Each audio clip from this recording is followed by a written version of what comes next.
बिस्मिल्लाहिर्रहमानिर्रहीम अस्सलाम वालेकुम। बेटा प्रीवियस लेक्चर में हम लोगों ने standard deviation, variance and coefficient of variation को डिस्कस किया था और उससे रेलेवेंट कुछ प्रैक्टिस क्वेश्चंस वगैरह हम लोगों ने सॉल्व कर लिए थे। क्वेश्चन नंबर 12 आपकी होम असाइनमेंट था, जहां पर आपको दो बैट्समैन का डाटा गिवन था, उन्होंने जो स्कोर्स वगैरह किए और आपसे पूछा जा रहा था who is more consistent batsman.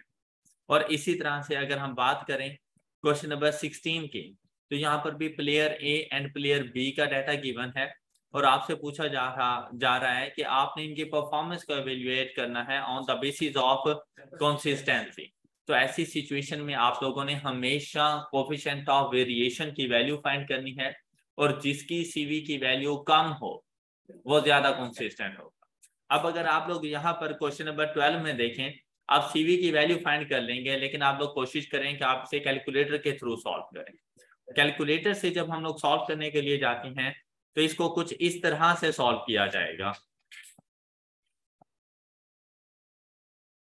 Previous lecture में भी हम लोगों ने डिस्कस कर लिया था कि कैलकुलेटर से कोएफिशिएंट ऑफ वेरिएशन को किस तरह से फाइंड करना है, और आज के लेक्चर में एक बार तो आप फिर से देख लीजिए कि अगर आपके पास दो डिफरेंट डाटा हो ना, player A and player B का, पहला मेथड तो ये है कि आप प्लेयर ए का डाटा अलग से पुट करें और उसका सीवी फाइंड कर लें, फिर प्लेयर बी के डाटा की तरफ चले जाएं।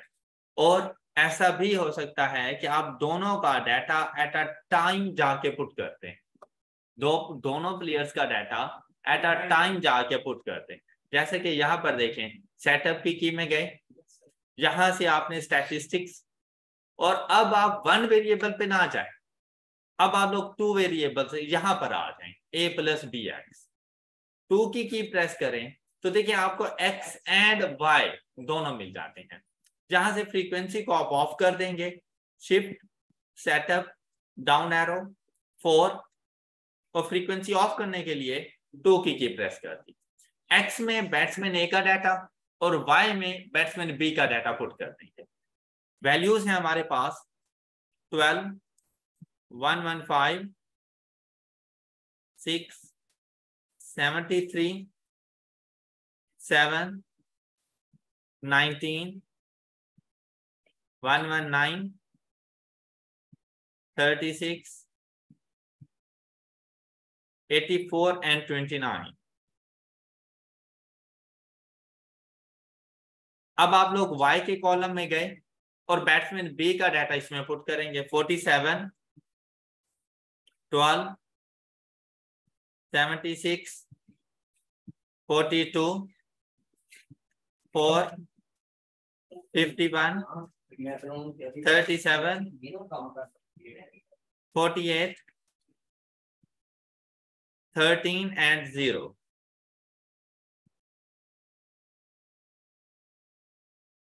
एसी की प्रेस की। अब हमें चाहिए इनका सीवी की वैल्यू। सीवी फाइंड करने का फार्मूला क्या होता है?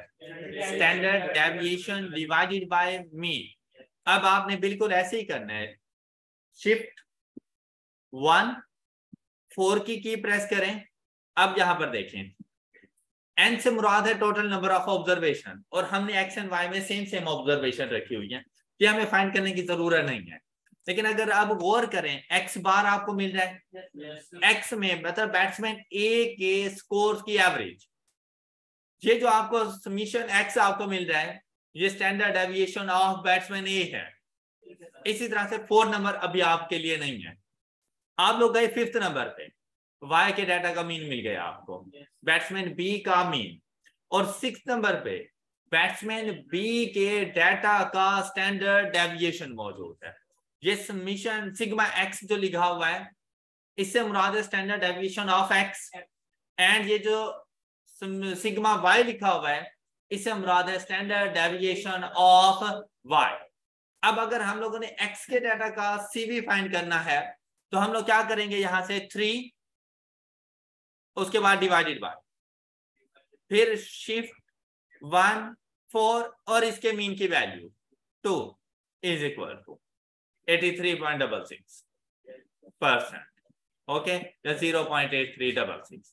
अब आपने इसको एज सच माइंड में रख लिया। फिर आप लोग चले गए बैट्समैन बी के पास, shift 1, 4 standard deviation of y कहां से मिलेगा 6 divided by shift 1 4 and y bar y के डाटा का मीन 5 इज इक्वल टू 70.82 और वो क्या था हमारे पास 8366 इस तरह से। तो ज्यादा सीवी की वैल्यू किसकी आ रही है बैट्समैन ए की, कम सीवी की वैल्यू बैट्समैन बी की। हमने क्या बताना है मोर कंसिस्टेंट बैट्समैन, तो कौन होगा more consistent batsman batsman B. ये क्वेश्चन आप लोगों ने इस तरह से सॉल्व करना है। ये बात क्लियर होगी सब बच्चों को। इसी तरह से अगर हम लोग जाएं क्वेश्चन नंबर 16, क्वेश्चन नंबर 16 में अब देखें फ्रीक्वेंसी 2 है हमारे पास, एक्स की वैल्यू सेम है। यहां से इनके जो मिड पॉइंट्स हमें मिलेंगे, अब इसका मिड पॉइंट हमारे पास क्या होगा 25। हाँ जी, नेक्स्ट मिड पॉइंट क्या होगा। अब ये तमाम मिड पॉइंट्स लिखने में आप लोगों ने टाइम नहीं वेस्ट करना, ये मिड पॉइंट डायरेक्ट कैलकुलेटर पे ही पुट कर देना, राइट।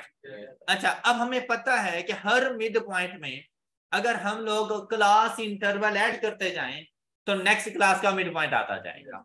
तो हम लोग 50 ऐड करते जाएंगे, 50 क्लास इंटरवल है। कैलकुलेटर उठाएंगे, सेटअप 3 नंबर 1 वेरिएबल। अब आपने फ्रीक्वेंसी को ऑन कर लेना है, यहां पर शिफ्ट सेटअप डाउन एरो 4 की प्रेस की और फ्रीक्वेंसी ऑन। एक्स के कॉलम में जाकर आप लोगों ने मिड पॉइंट्स लिख देनी है 25 75 125 175 225 275 एंड 325। ये तमाम मिड पॉइंट्स आ गए। अब इनकी फ्रीक्वेंसी सबसे पहले प्लेयर ए के लिए 2 4 6 8 12 16 2 जाके इसके सीवी की वैल्यू फाइंड कर लेंगे शिफ्ट 1 4। अब देखें डाटा एक जैसे ही पुट होता है, मीन फाइंड करना हो तो भी यही प्रोसीजर है, स्टैंडर्ड डेविएशन फाइंड करना हो तब भी यही प्रोसीजर है, वेरिएंस फाइंड करना हो तो स्टैंडर्ड डेविएशन का स्क्वायर ले लेंगे, सेम प्रोसीजर है। सीवी फाइंड करना हो तो डायरेक्ट सीवी नहीं मिल रहा, तो उसके लिए हम लोग सबसे पहले यहां से उठाते हैं स्टैंडर्ड डेविएशन। अब इसकी वैल्यू को फाइंड करने की जरूरत नहीं है, मुझे इसकी वैल्यू से कोई गर्ज नहीं है, मैं इसको यहीं पे डिवाइड कर दूंगा मीन की वैल्यू के साथ। Shift 1 4 2 is equal to bat player A के सीवी की वैल्यू हमारे पास क्या आ गई 0.37। अब हम लोग प्लेयर बी के पास जाएंगे, तो यहां पर आप लोगों ने अपने टाइम को थोड़ा सा सेव करना है कि मिड पॉइंट सबके सेम थे, सिर्फ फ्रीक्वेंसीज का फर्क है। तो आप लोग अपने कैलकुलेटर में आकर शिफ्ट 1 और डाटा में चले जाएंगे 2 नंबर, और आपको सारा डाटा वैसे का वैसा मिल जाएगा। और यहाँ फ्रीक्वेंसीज के कॉलम में जाकर सिंपल इनकी फ्रीक्वेंसीज को चेंज करते जाएं 1 2 4। नेक्स्ट वैल्यू को रिमूव करने की जरूरत नहीं है, जैसे ही आप न्यू फ्रीक्वेंसी पुट करेंगे तो प्रीवियस वैल्यू ऑटोमेटिकली रिमूव हो जाती है। 16 20 6 1 एसी की same method shift 1 4 3 divided by shift 1 4 2 is equal to, and the answer is 0.28। हाँ जी, on the basis of consistency किसको सिलेक्ट करेंगे प्लेयर बी को। आई होप कि ये कॉन्सेप्ट क्लियर है सब बच्चों को, राइट। अब देखिए क्वेश्चन नंबर 17 पर आए और इस क्वेश्चन को जरा गौर से पढ़ें, बहुत ही इंपॉर्टेंट क्वेश्चन है ये। Question number 17, the mean and standard deviation of a set of 100 observations। अब ये आपके पास n की वैल्यू है और यहां पर देखें 40 and 5 रिस्पेक्टिवली। ये 40 आपके पास मीन की वैल्यू और ये 5 आपके पास स्टैंडर्ड डेविएशन की वैल्यू। आपको याद होगा statistical measure of data, measure of central tendency के अंदर आप लोगों ने AM, GM, HM को करेक्ट करना सीखा था कि अगर उसमें किसी किस्म का कोई एरर आ जाए। अब हमें वो बता रहे हैं कि 100 ऑब्जर्वेशंस हैं और जब हम लोगों ने उनके मीन की वैल्यू को कैलकुलेट किया तो वो 40 आई, और जब हम लोगों ने उनके स्टैंडर्ड डेविएशन को कैलकुलेट किया तो वो हमारे पास 5 आ गया, राइट।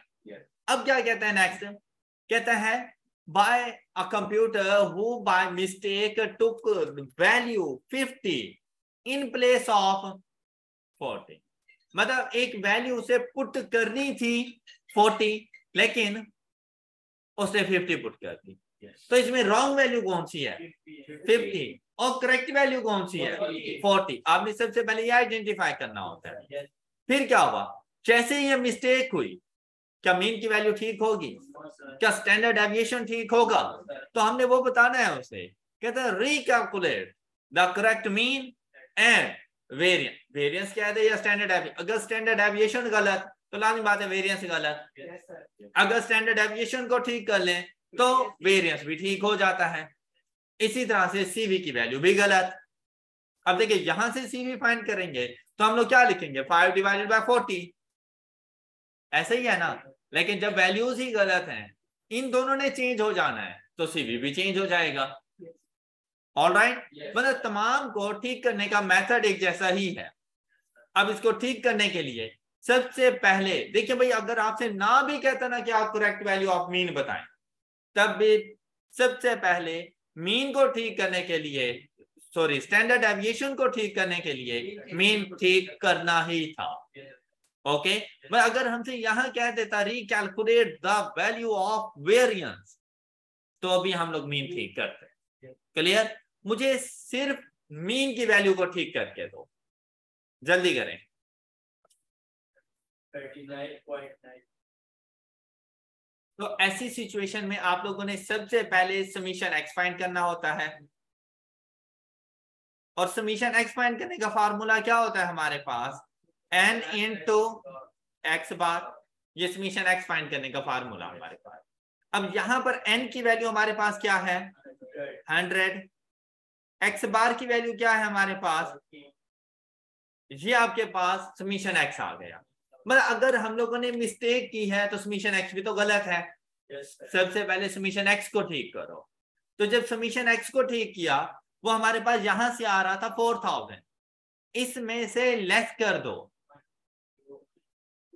रॉन्ग वैल्यू, और इसमें से रॉन्ग वैल्यू क्या है हमारे पास, और इसमें ऐड कर दो करेक्ट वैल्यू, ये आपके और डिवाइड कर दो इसके साथ नंबर ऑफ ऑब्जर्वेशन। क्या नंबर ऑफ ऑब्जर्वेशन में कोई फर्क पड़ा, क्या आएंगे हमारे पास, कैलकुलेटर को बिल्कुल ऐसे ही बताओ।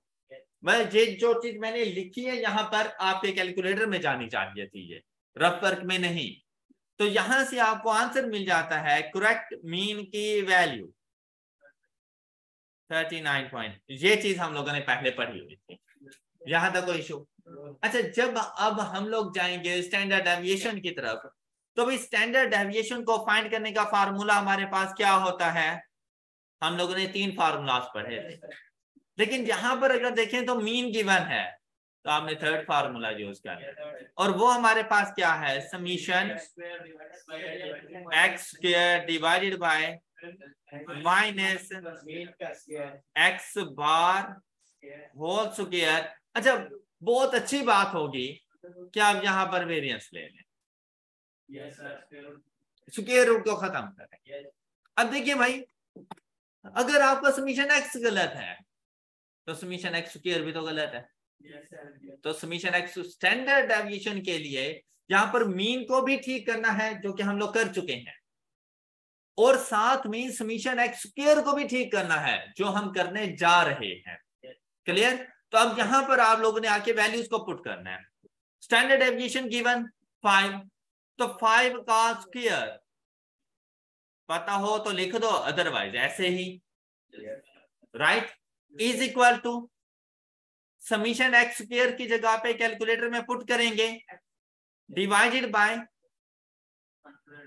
माइनस मीन की वैल्यू कौन सी 40 या 39.9, 40, क्योंकि ये स्टैंडर्ड डेविएशन गलत पुट किया है, तो यहाँ पर मीन की वैल्यू भी गलत पुट करेंगे। ओके, इस बात का हमेशा ख्याल रखना, ये correct mean correct standard deviation के लिए यूज होना है।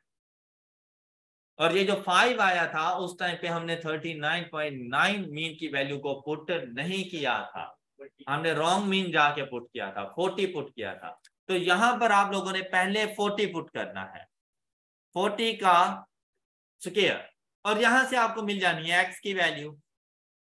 एक्स से मुराद समीशन एक्स स्क्वायर। जल्दी से बताएं समीशन एक्स स्क्वायर की वैल्यू क्या आ रही है आपके पास?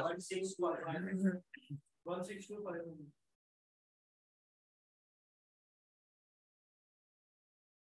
ये बात क्लियर है सब बच्चों को? तो उस डेटा के समीशन एक्स स्क्वायर की वैल्यू ये थी, तो ये भी गलत थी।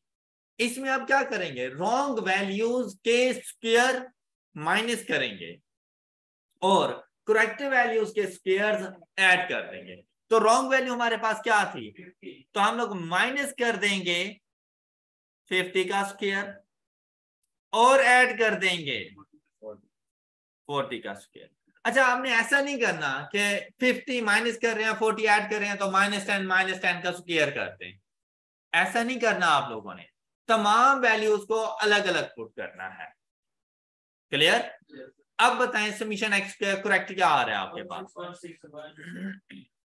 161633। क्लियर?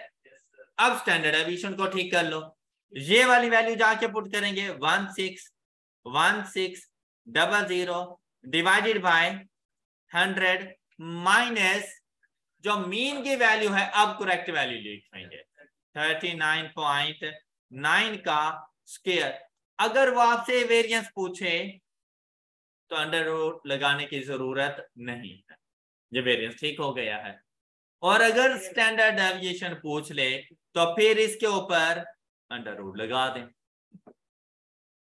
राइट? और आपके पास correct standard deviation and variance की वैल्यू आ जाएगी।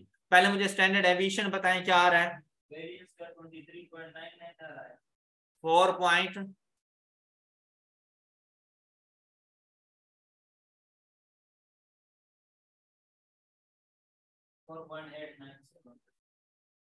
4.9 स्टैंडर्ड डेविएशन और इसका स्क्वायर, वेरिएंस की वैल्यू बन गई आपके पास। इस क्वेश्चन में कोई इशू? एक मतलब फिर अच्छे से देख लें इसके सॉल्यूशन को, कोई इशू इस क्वेश्चन में? अच्छा, अब क्वेश्चन नंबर 18, जरूरी नहीं कि हमेशा कोई रॉन्ग वैल्यूज हो, ऐसा भी हो सकता है कि कुछ एडिशनल वैल्यूज हमने अपने डाटा में लेकर आने, कि पहले हम लोगों ने स्टैंडर्ड डेविएशन, वेरिएंस, मीन की वैल्यू किसी लिमिटेड डाटा के लिए पुट की हुई हो, बाद में पता चले कि हम इसमें मजीद कुछ वैल्यूज ऐड कर लें। ये हम लोगों ने स्टैटिस्टिकल मेजर ऑफ डाटा में देखा था, मेजर ऑफ सेंट्रल टेंडेंसी में, कि कोई वैल्यू ऐड करने से मीन की वैल्यू चेंज हो रही होती थी, कोई वैल्यू सब्ट्रैक्ट सिर्फ करते थे तो मीन की वैल्यू चेंज हो रही होती थी। तो यहाँ पर क्वेश्चन नंबर 18 को अगर गौर से पढ़ें तो कहते हैं 50 टोटल आपके पास ऑब्जर्वेशन है, 50 रीडिंग्स हैं और आप लोगों ने उनका मीन फाइंड किया, वो आया 7.43 और स्टैंडर्ड डेविएशन फाइंड किया तो उसकी वैल्यू आपके पास आ गई 0.28, राइट? कहते हैं the following 10 additional readings become available. पहले 50 रीडिंग्स थी, आपने उनके स्टैंडर्ड डेविएशन और मीन की वैल्यूज बता दी। अब क्या हुआ कि वो 50 रीडिंग्स आपको नहीं बताई, कहते 50 का डाटा तो ये था, अब आप लोगों ने 10 एडिशनल रीडिंग्स आई हैं, इनको भी शामिल करो और हमें बताओ कि 60 रीडिंग्स का कंप्लीट सेट ऑफ डाटा का स्टैंडर्ड डेविएशन और मीन की वैल्यू क्या होगी। सेम प्रोसीजर है जैसे क्वेश्चन नंबर 17 में था, सिर्फ फर्क कितना है कि रॉन्ग वैल्यू कोई नहीं है, कुछ भी माइनस नहीं करता, ऐड करनी है वैल्यूज। और इसी तरह से समीशन एक्स स्क्वायर के अंदर भी इन तमाम वैल्यूज के स्क्वायर्स ऐड कर देने हैं, राइट? करो कोशिश।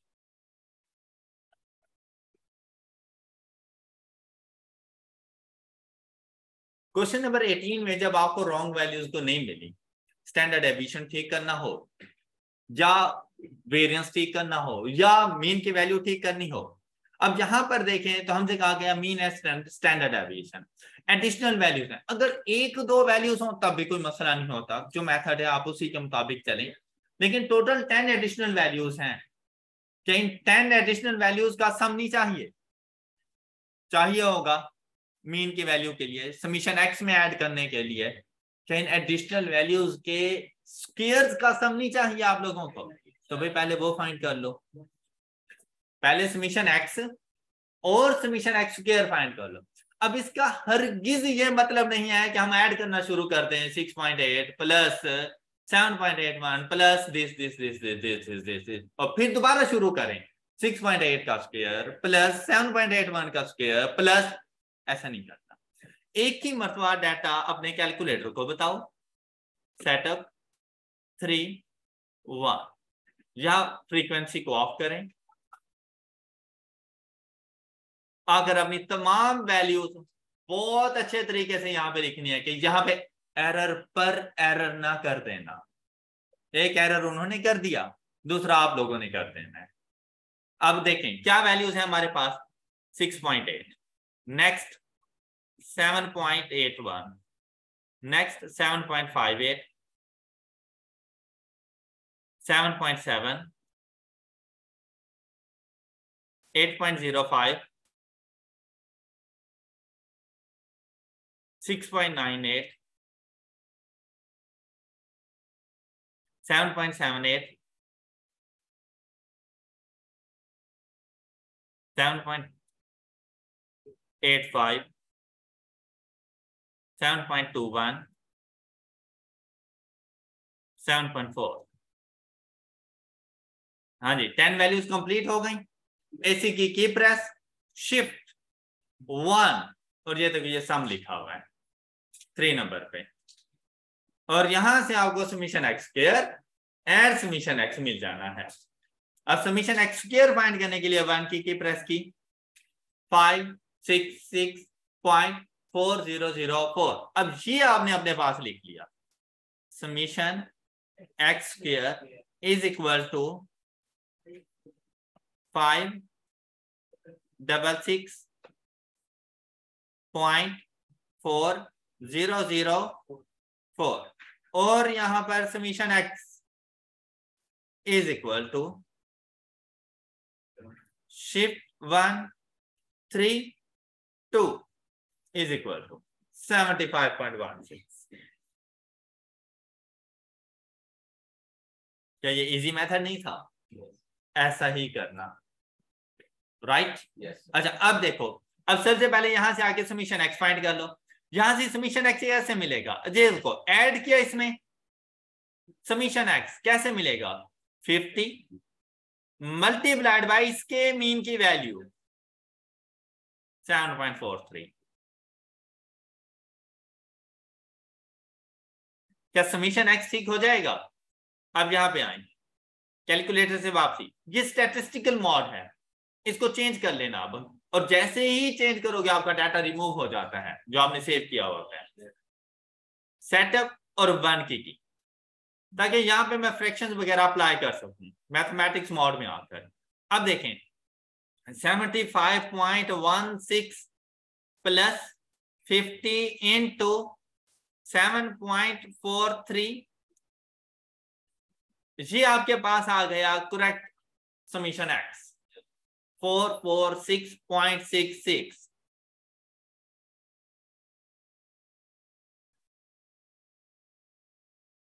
और यहां पर इसको divided by number of observation कितनी है? 60। मीन की वैल्यू ठीक हो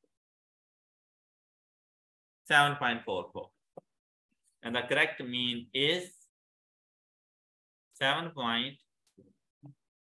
कोई इशू हो जाएगा सॉल्व। अब समीशन एक्स की तरफ आ जाओ, समीशन एक्स स्क्वायर की तरफ आ जाओ। अब उसके लिए हम लोग क्या करेंगे, ये देखें, सबसे पहले समीशन एक्स स्क्वायर फाइंड करें। कैसे आएगा? आपको स्टैंडर्ड डेविएशन बताया 0.28, आप इसका स्क्वायर ले लो, इज इक्वल टू अब x divided by number of observation कितनी पुट करूं 50, क्योंकि 0.28 50 ऑब्जर्वेशन के लिए है, तो यहां पे 50 आएगा, माइनस यहां पे जो रॉन्ग तो खैर नहीं कह सकते, मतलब 50 ऑब्जर्वेशन के जो मीन की वैल्यू है उसने आना है, और वो क्या है हमारे पास 7.43 का स्क्वायर, यहां से आपको समीशन एक्स स्क्वायर मिल गया, ये रहा 2764.165, इसमें ऐड कर दो 2764.165,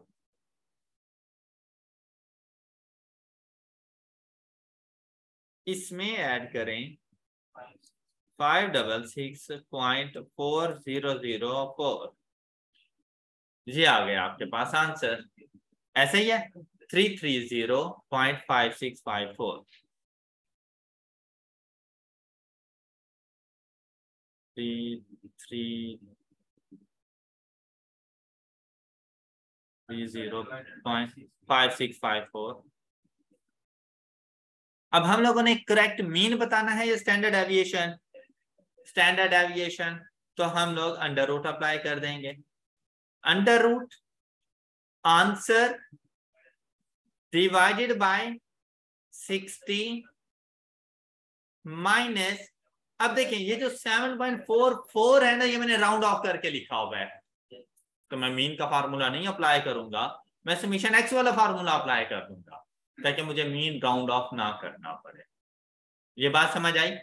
मैं समीशन एक्स लिखूंगा 446.66 डिवाइडेड बाय 60 और इसका स्क्वायर, ये तो बेसिकली मीन की ही वैल्यू है ना, लेकिन अब मैं कंप्लीट वैल्यू लिख रहा हूं, राउंड ऑफ नहीं कर रहा इसको, is equal to, and the correct answer is 0.3। All clear, कोई इशू? और अगर आप यहाँ पे ये पुट कर देते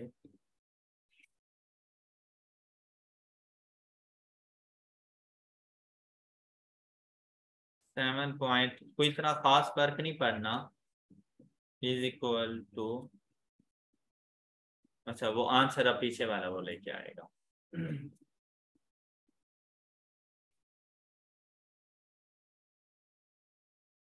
three three three 0.5654 is equal to, वो जो मैंने यहाँ पे आंसर लिखा था ना, उसने वो आंसर की वैल्यू गलत पुट की थी, ये summation x square divided by 60 minus mean की वैल्यू का स्क्वायर, तो ये आपके पास है इसका करेक्ट आंसर। और अगर आप यहाँ पे ये लिख दें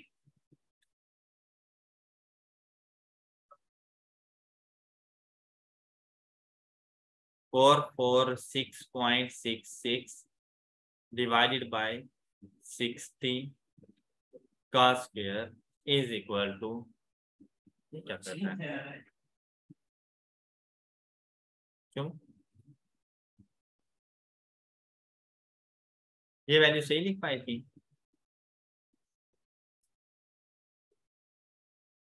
अच्छा, अब अगर हम लोग समीशन एक्स वगैरह पुट करके देखें तो ये 30, लेकिन अगर यहाँ पर हम लोग मीन की वैल्यू को पुट करके देखें तो हमारे पास आंसर आ रहा था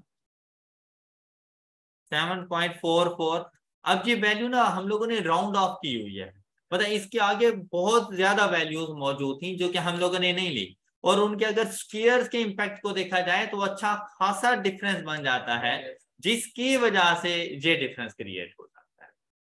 ओके, तो आप लोग जब एग्जाम में बैठे हो तो कोशिश करें कि आप कंप्लीट वैल्यूज को लें, राउंडिंग ऑफ की तरफ ना जाए, अदरवाइज क्वेश्चन का सोल्यूशन आपको गलत मिलेगा। डन? अच्छा, क्वेश्चन नंबर 19 हो गया, कोई इतना खास इंपॉर्टेंट नहीं था ये, इसमें बस तो आपने डाटा अपने कैलकुलेटर में बताना था, और उन तमाम ABCD कंट्रीज के लिए आप लोगों ने CV की वैल्यू फाइंड करके दे दें, ये कोई इतना इंपॉर्टेंट नहीं था। क्वेश्चन नंबर 20 में मैंने आपसे कहा था कि आप लोगों ने variance and standard deviation find कर लेने हैं, तो ये भी आप लोगों ने कर लिए होंगे, ये कोई इतने इंपॉर्टेंट नहीं थे। हम लोग चलते हैं अपने नेक्स्ट टॉपिक की तरफ। और वो है हमारे पास मीन डेविएशन। ये टॉपिक ना आपको अपनी बुक्स में नहीं मिलता, mean deviation.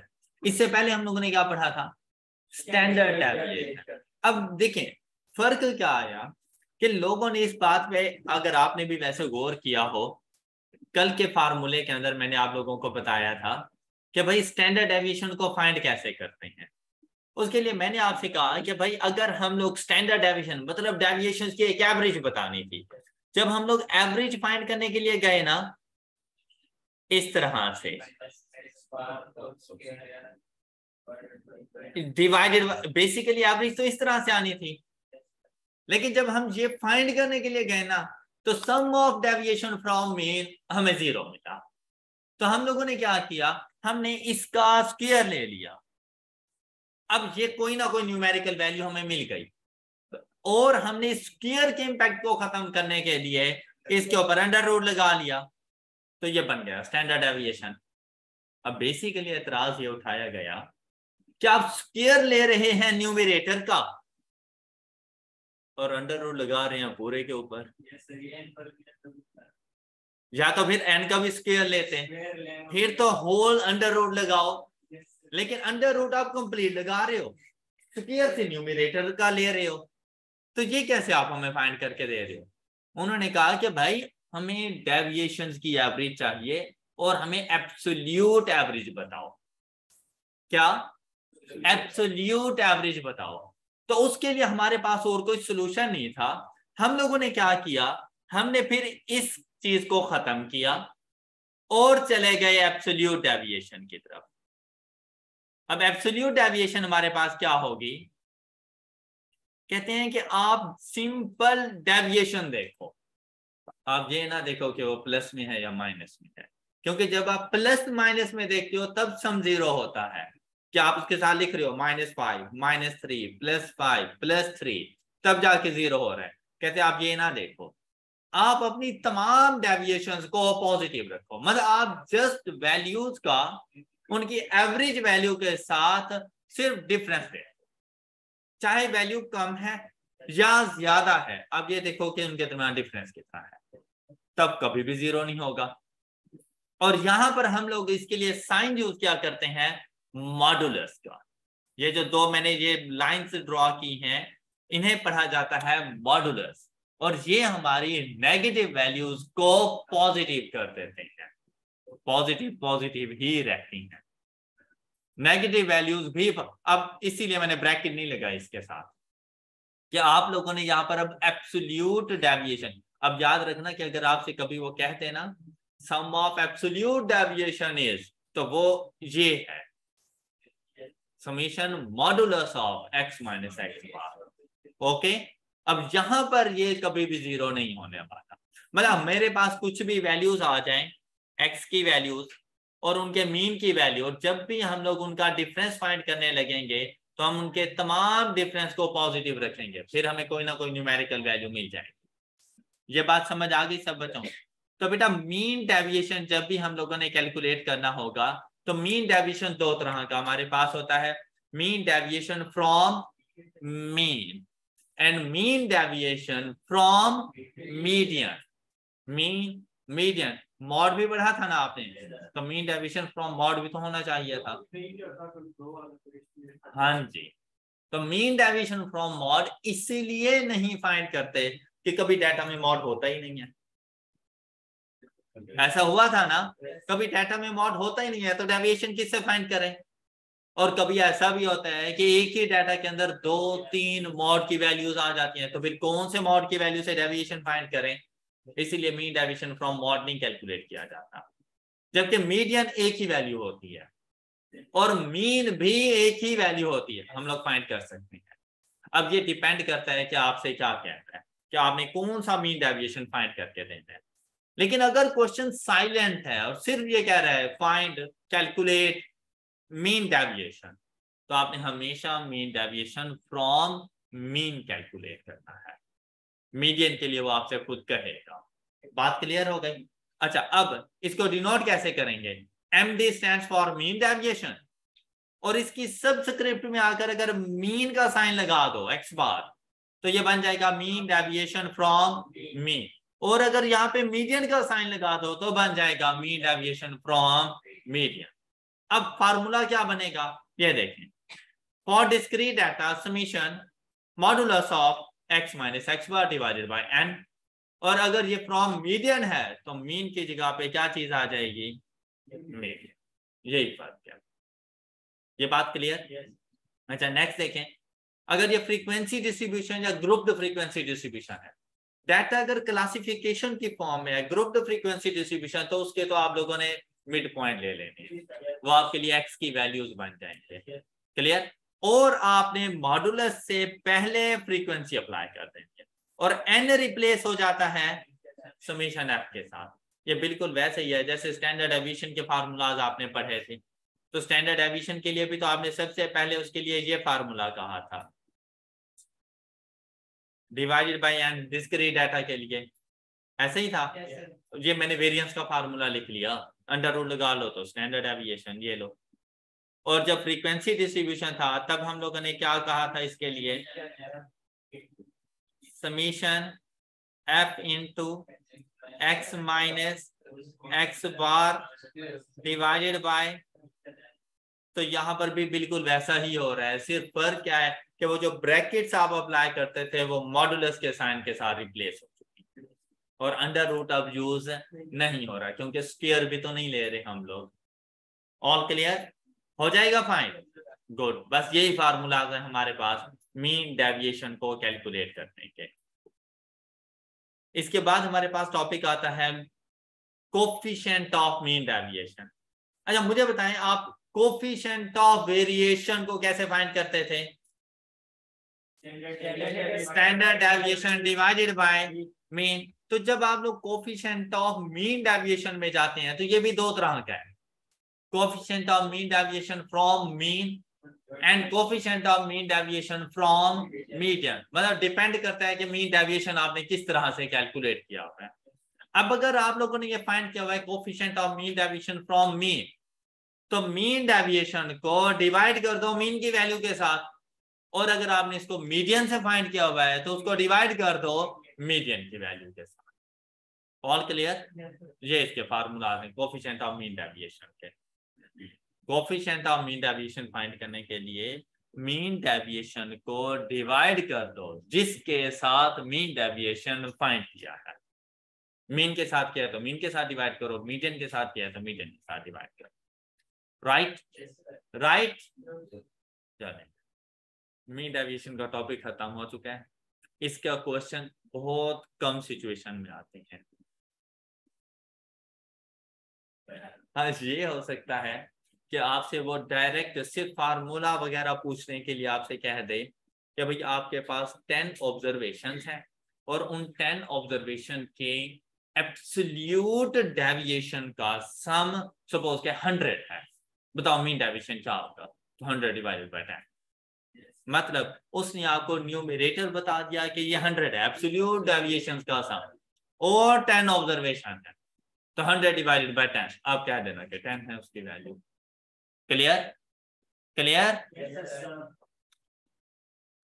Change of origin and scale, इससे पहले भी कहीं पढ़ा था, कहाँ, सेंट्रल टेंडेंसी के अंदर आप लोगों ने ये पढ़ा था, change of origin and scale, mean median mod. तो उसके लिए तो सिंपल सा फार्मूला था कि आपने एक्स को रिप्लेस कर देना है मीन मीडियन और मॉड की वैल्यू के साथ। क्लियर।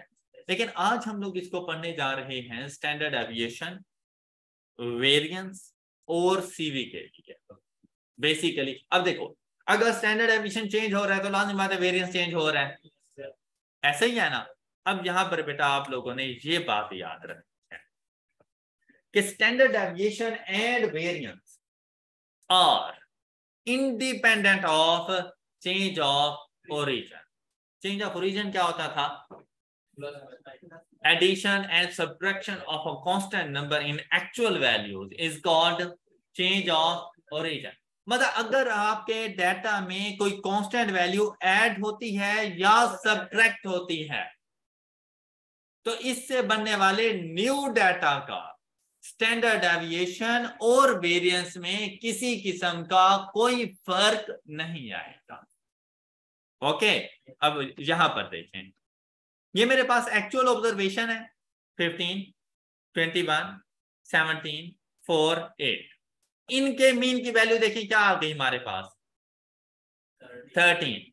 मैंने डाटा को चेंज किया, न्यू डाटा बनाया y, और किस तरह से बनाया, चेंज ऑफ रीजन हो गया, चेंज ऑफ रीजन हो गया। अच्छा मुझे बताएं इसके मीन की क्या वैल्यू हो जाएगी 18, 13 + 5। बात क्लियर। मैंने इन तमाम वैल्यूज को कैलकुलेटर को बताया तो इसका स्टैंडर्ड डेविएशन आ गया 6.16। इसका स्टैंडर्ड डेविएशन देखो क्या आया 6.16। किसी किस्म का कोई चेंज नहीं आता। इसी अब देखो जब स्टैंडर्ड डेविएशन में कोई चेंज नहीं है, क्या वेरिएंस में कोई चेंज होगा? जो एक्चुअल डाटा का वेरिएंस होगा वही इस ट्रांसफॉर्मेशन का वेरिएंस आ जाएगा 38। ये बात क्लियर हो गई सब बच्चों को?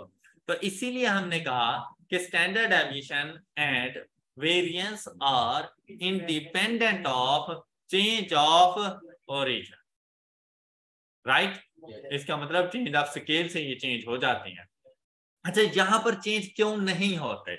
अब देखें यहां पर तो ये न्यू डाटा हमारे पास क्या बनेगा 15 + 5, 21 + 5, 17 + 5, 4 + 5, 8 + 5, ये न्यू डाटा बन गया।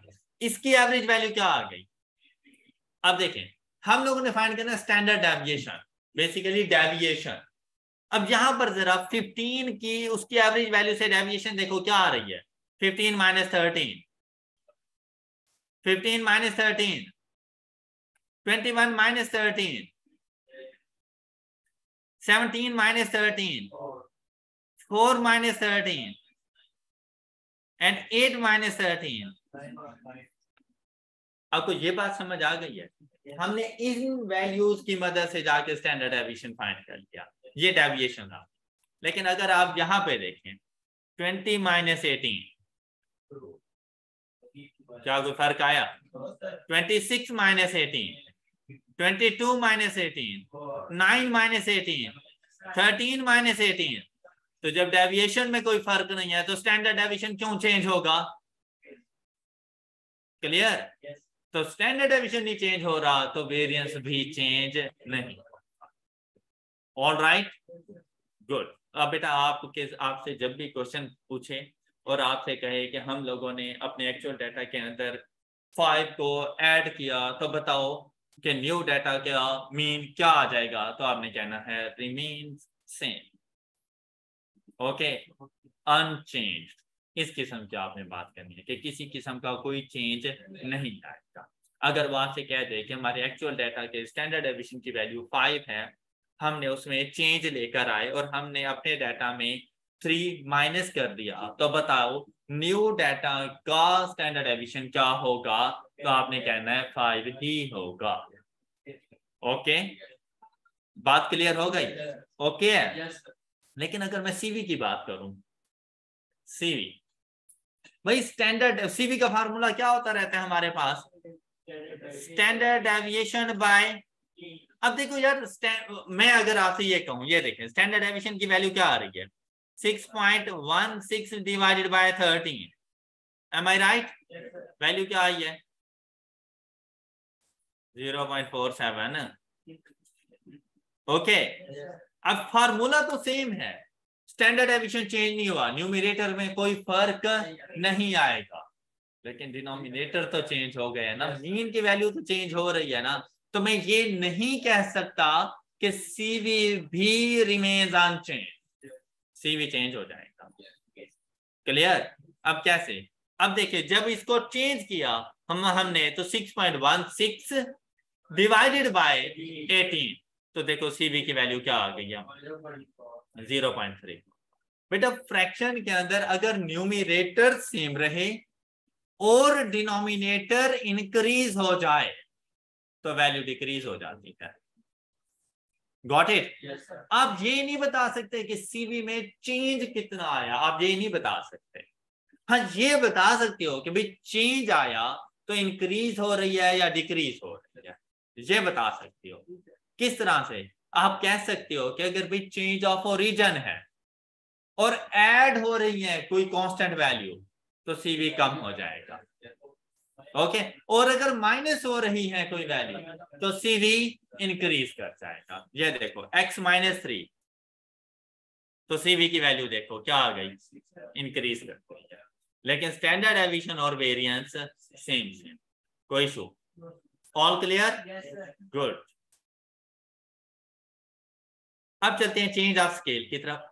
अब देखिए इस स्टेटमेंट में मैंने सिर्फ ये लिखा था कि standard deviation and variance are independent of change of, मतलब भाई स्केल की वजह से इन्होंने चेंज हो जाना है। ओके, अब स्केल में चेंज किस तरह से, ये देखें मैंने कहा 2x 15 क्या बन जाएगा, 21 क्या बन जाएगा, 17 4 8। अब देखिए इनके मीन की क्या वैल्यू आएगी, वो भी 2 से मल्टीप्लाई कर जाएगा, 13 2 से मल्टीप्लाई करके 26। अब इनकी जरा डेविएशन देखना, यहाँ पे डेविएशन कितनी आ रही है, हाँ जी, और ये 42 और 26 16। अब बाकी इस तरह से यहां पर देखो डेविएशन क्या आ रही थी 2, यहां से क्या आ रही थी 8। क्या डेविएशन सेम है? जब डेविएशन सेम नहीं है तो क्या स्टैंडर्ड डेविएशन सेम हो सकता है? वो भी चेंज हो जाएगा। अच्छा, डेविएशन में क्या फर्क आ रहा है, मल्टीप्लाइड बाय 2, तो स्टैंडर्ड डेविएशन को मल्टीप्लाइड बाय 2 करते हैं तो न्यू डाटा का स्टैंडर्ड डेविएशन। Got it? अब देखो ओरिजिनल डाटा का स्टैंडर्ड डेविएशन क्या था 6.16, तो न्यू डाटा का स्टैंडर्ड डेविएशन क्या हो जाएगा 6.16 मल्टीप्लाइड बाय 2 12.32। All clear? आपको ये डाटा वगैरह लिखने की कोई जरूरत नहीं है, ये तो आपको जस्ट मैं एक्सप्लेन कर रहा हूं ये सारी चीजें। ओके, तो जो चेंज ऑफ स्केल के अंदर जो चेंज x के साथ है वही चेंज स्टैंडर्ड डेविएशन के साथ है। Got it? अगर x मल्टीप्लाइड बाय 2 हो रहा है आप स्टैंडर्ड डेविएशन को मल्टीप्लाइड बाय 2 करो, और अगर x डिवाइडेड बाय 2 हो रहा है तो स्टैंडर्ड डेविएशन को डिवाइडेड बाय 2 कर दो। तो 6.16 डिवाइडेड बाय 2 तो आप देखें 3.08। स्टैंडर्ड डेविएशन में कोई इशू? तो जब स्टैंडर्ड डेविएशन चेंज कर चुके हो तो वेरिएंस को चेंज करना मुश्किल है।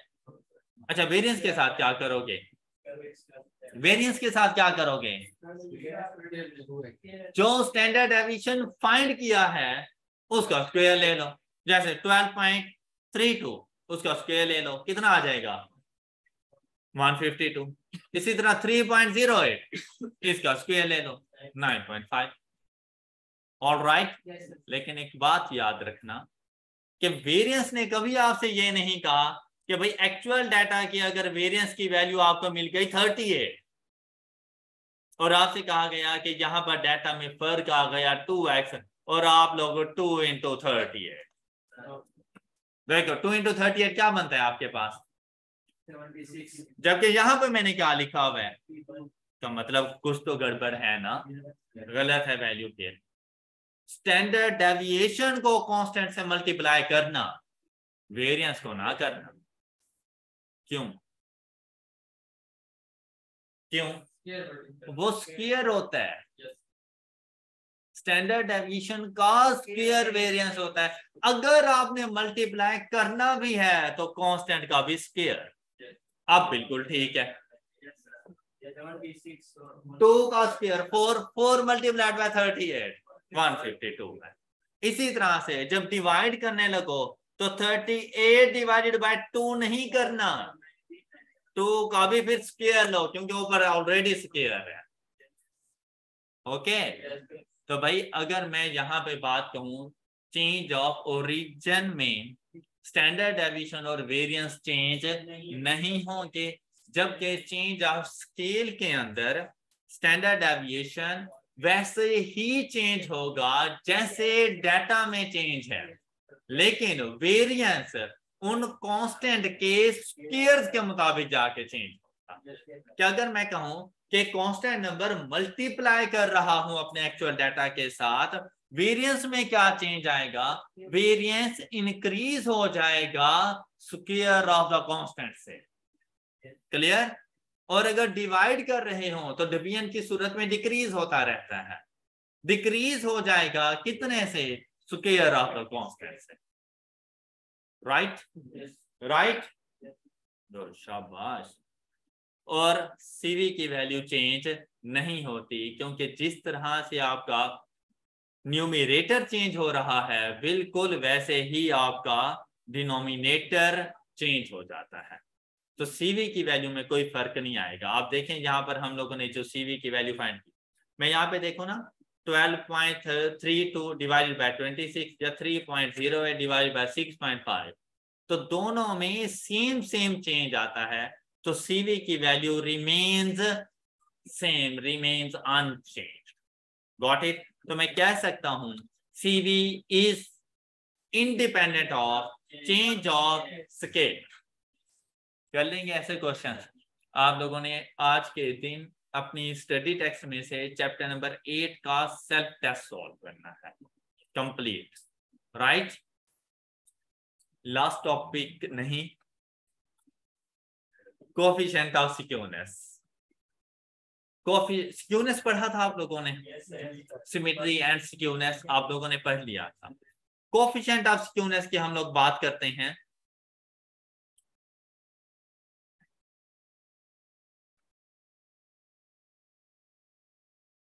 इसको हम लोग ना दो तरीकों से फाइंड कर सकते हैं, और ये डिपेंड करता है डाटा के ऊपर या उसके रिक्वायरमेंट के ऊपर कि हम लोगों ने कोएफिशिएंट ऑफ स्क्यूनेस कैसे फाइंड करके देना है।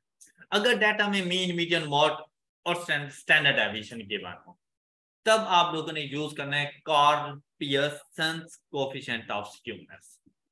मीन, मीडियन, मॉड या स्टैंडर्ड डेविएशन, इनमें से अगर कोई वैल्यूज इंफॉर्मेशन गिवन है तो आप लोगों ने यूज करना है Karl Pearson's coefficient of skewness. COS से मुराद है कोएफिशिएंट ऑफ स्क्यूनेस। और अगर क्वार्टाइल्स गिवन है तो आप लोगों ने यूज करना है बॉयलीज कोएफिशिएंट ऑफ स्क्यूनेस। इसमें आपके 2 से 4 नंबर छुपे होते हैं, 2 नंबर तो कंफर्म है कि इन दोनों में से कोई एक क्वेश्चन पूछ देता है, और कभी ऐसा होता है कि दोनों भी पूछ देते हैं डिफरेंट डाटा के साथ। अब यहां पर देखें, आपको याद है आप लोगों ने empirical relationship between mean, median and mod पढ़ा था। अच्छा, एक तो आपने पढ़ा था अपनी आसानी के लिए कि mode is equal to 3 median minus 2 mean, ये था उस टाइम, उस वक्त के लिए। लेकिन उसके साथ बिल्कुल इसी से ही रेलिवेंट एक और फार्मूला आपने देख लिया था, और वो आपके पास क्या था, mean minus mode is equal to 3 into mean minus median, right. ये आप लोगों के सामने लिखा हुआ है। ये भी इंपीरिकल रिलेशनशिप था। बेसिक इंपीरिकल रिलेशनशिप आपके पास ये है, राइट। कार्ल पियर्सन ने इस फार्मूले को यूज किया था कोएफिशिएंट ऑफ स्क्यूनेस फाइंड करने के लिए, कि उसने कहा कि फर्स्ट फार्मूला, और उसने इस इक्वेशन की ना लेफ्ट हैंड साइड को उठा लिया, x minus mod divided by standard deviation, कि अगर आपके पास मीन और मॉड गिवन है स्टैंडर्ड डेविएशन के साथ तो आपने ये वाला फार्मूला यूज करना है। लेकिन अगर मीन के साथ मीडियन गिवन है तो फिर राइट हैंड साइड यूज कर लेना, क्योंकि दोनों एक दूसरे के इक्वल हैं। तो उसका दूसरा फार्मूला क्या बन जाएगा, 3 into mean minus median divided by standard deviation, right, हो जाएगा।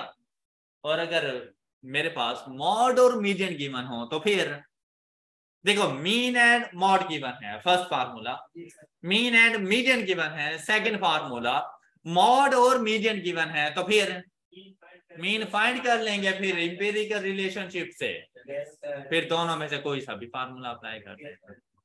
अगर ऐसा ट्विस्ट आ जाए तो वहां परेशान ना हो जाना, वहां पे इंपीरिकल रिलेशनशिप से पहले मीन फाइंड कर लेना और फिर इन दोनों में से कोई सा भी फार्मूला यूज कर। ये क्वेश्चन सबसे ज्यादा इजी होती है।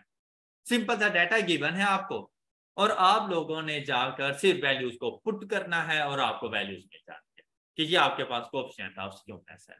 ये बात क्लियर हो गई। और बॉयलीज कोएफिशिएंट ऑफ स्क्यूनेस का फार्मूला हमारे पास आएगा Q3 plus Q1 minus 2Q2 divided by Q3 minus Q1। अगर क्वार्टाइल्स गिवन है तो आप लोगों ने ये वाला फार्मूला यूज करना है। अब इस एक फार्मूले से ना अगर वो चाहे तो सिर्फ ग्रुप्ड फ्रीक्वेंसी डिस्ट्रीब्यूशन दे और आपसे क्या वायरलेस कोएफिशिएंट ऑफ सिक्योरनेस बताओ, तो वो Q1 भी फाइंड करवा लिया उसने, Q2 भी फाइंड करवा लिया, Q3 भी फाइंड करवा लिया और कोएफिशिएंट ऑफ सिक्योरनेस भी फाइंड करवा लिया और उसे पता चल गया है कि तुम्हें फ्रैक्टाइल्स आती हैं यानी। ओके अच्छा जी, अब चलते हैं जरा इनके प्रैक्टिस क्वेश्चंस की तरफ कि इनसे रेलेवेंट हमारे पास प्रैक्टिस क्वेश्चन कौन कौन से हैं। तैयार हैं? और इन क्वेश्चंस में हमारे पास शामिल है सबसे पहले क्वेश्चन नंबर 22। इस तरह का क्वेश्चन आपसे पूछा जा सकता है, जल्दी से मुझे सॉल्व करके दें। Question number 22। अब इस क्वेश्चन के अंदर सिर्फ और सिर्फ फार्मूलाज की गेम है। क्या आपको फार्मूला आता है तो क्वेश्चन इजीली सॉल्व हो जाना है। जैसे उसने बात की कोएफिशिएंट ऑफ सिक्योरनेस और मीन मीडियन स्टैंडर्ड डेविएशन आ गया तो बॉयलेस के बारे में तो सोचना ही नहीं है। कौन सा फार्मूला अप्लाई होना है? Karl Pearson. उसका कौन सा फार्मूला अप्लाई होना है? देखो मीन की वैल्यू आ गई, साथ में मीडियन है, तो इसके लिए जो फार्मूला अप्लाई होना था 3 into mean minus median and divided by standard deviation and the answer is question solve। इतनी सी बात थी, क्लियर? अच्छा इसी तरह आप लोग जल्दी से मुझे क्वेश्चन नंबर 23 सॉल्व करके दें।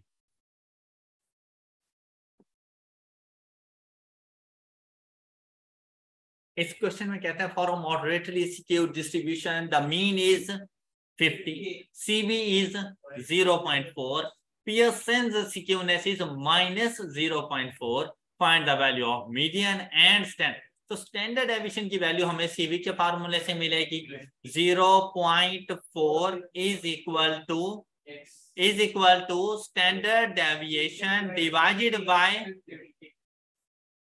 तो यहां से स्टैंडर्ड डेविएशन हमें मिल गया।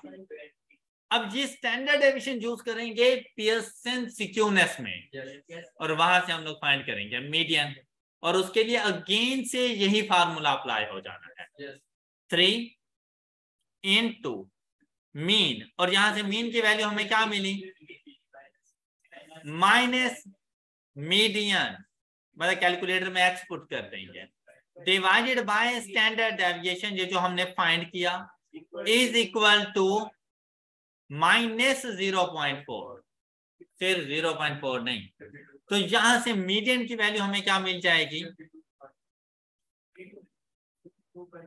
52.6। आपका question solve, right? Question number 24। Call Pearson's coefficient of skewness of distribution is 0.32, mean की वैल्यू बता दी, मॉड की वैल्यू बता दी, ओके और हमसे स्टैंडर्ड डेविएशन पूछ लिया तो 0.32 is equal to mean 29.6 minus mode 24.8 divided by standard deviation, तो यहां से स्टैंडर्ड डेविएशन की वैल्यू 15।